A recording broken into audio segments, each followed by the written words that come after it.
சில பேர் அடிமையா இருந்தாலும் 100 வருஷம் வாழணும்னு ஆசைப்படுவாங்க.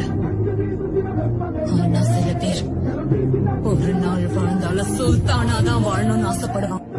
ஆனா இந்த மோசமான உலகத்துல இவன் இருக்கிற வரைக்கும் என் ஆசையை நிறைவேற்ற சுல்தானாவா தான் இருக்கணும்.